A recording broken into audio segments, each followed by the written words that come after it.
Jorge Cantilo, muchas gracias por venir. No, al contrario, les agradezco profundamente a ustedes. Para mí es un gran honor estar en esta audición.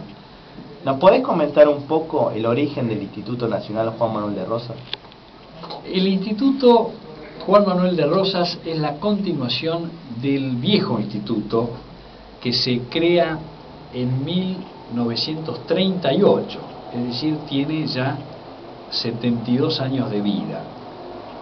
En su origen comienza como una reacción contra la historia oficial, aquella historia que luego de Caseros los vencedores pretendieron imponer. Y básicamente el gran ideólogo de esto fue Domingo Faustino Sarmiento, quien decidió que había que hacer un tipo de historia especial, es decir, una historia oficial, como dicen. Si la historia lo escriben los que ganan, entonces quiere decir que hay otra historia, la verdadera historia, quien quiera oír que oiga. Es así, tan es así que en ese momento Sarmiento le encarga a dos historiadores que fueron el general Bartolomé Mitre y Vicente Fidel López.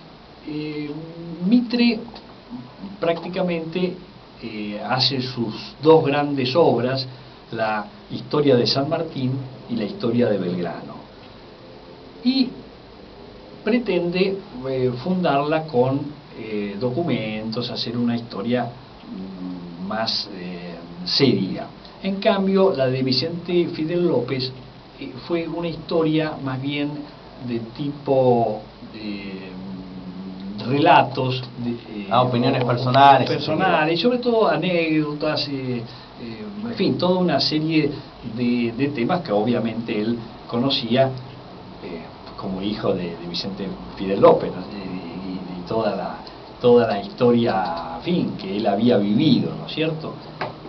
Pero indudablemente esta historia oficial estaba también al servicio de un proyecto de país, que fue el país de la generación del 80.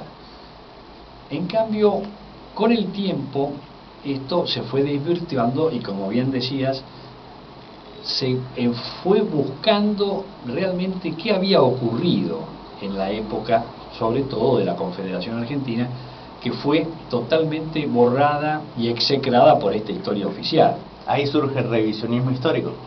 El revisionismo histórico comienza con Adolfo Saldías. Adolfo Saldías, que había sido secretario de Mitre y de Sarmiento, un hombre formado en esas ideas liberales, pero un hombre con una gran seriedad intelectual y una probidad y de todo tipo, tanto como historiador como persona. Mitre lo envía a Europa a buscar fuentes documentales para execrar, obviamente, esa era la idea que tenía Juan Manuel de Rosas. Pero cuando Adolfo Saldías parte, en Europa encuentra una serie de elementos, sobre todo los famosos documentos que Juan Manuel de Rosas se había llevado en sus baúles. Cuando él, luego de Caseros, se va al exilio, lo único que él quiso llevarse era todos sus documentos, que él había guardado con una prolijidad, un detalle, claro. Y entonces Adolfo Saldías toma contacto con Manuelita y ella le brinda el acceso a toda esta documentación. Cuando Saldías empieza a analizar todo esto, descubre indudablemente un perfil totalmente distinto. Y entonces quiere escribir su historia de Rosas. Juan Bautista Alberdi le dice: no, eso no es conveniente ponerle ese nombre porque va a ser muy polémico. Y entonces le sugiere cambiarlo por Historia de la Confederación Argentina, que fue finalmente su obra. Fue editado en varios tomos. Exactamente. Esto estamos hablando en 1888, es decir, a fines del siglo XIX. Poco tiempo después de la muerte de Rosas, que había fallecido en 1877.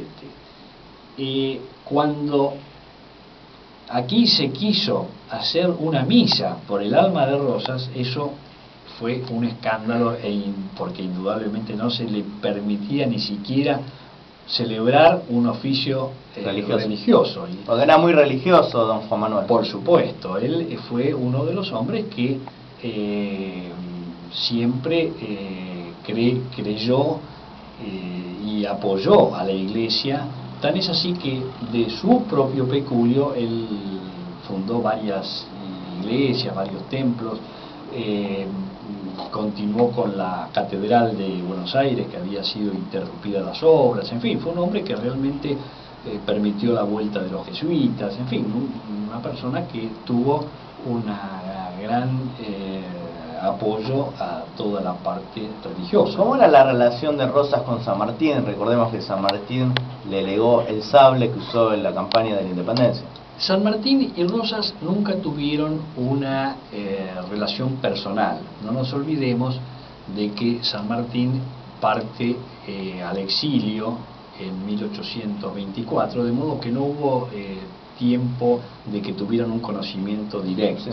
Sin embargo, en 1838, cuando el bloqueo francés, San Martín le escribe a Rosas una carta donde le recuerda todo lo que él había sufrido por la persecución de Rivadavia, que había tenido que irse al exilio porque indudablemente hasta su vida corría peligro, y le señala su apoyo a todo lo que estaba haciendo el gobierno de la Confederación Argentina ante ese ataque de las potencias extranjeras.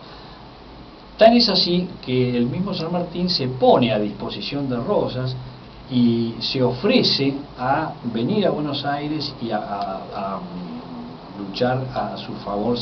El famoso combate de la Vuelta de Obligado. Claro. Que ahora el 20 de noviembre van a decretar posiblemente feriado, el primer feriado que decretan por esta fecha tan importante. Exacto. Nosotros el año pasado tuvimos por primera vez en la historia nuestra de la Argentina un acto muy importante que se hizo en la Casa Rosada, con la presidenta de la Nación, exacto, y con todos sus ministros.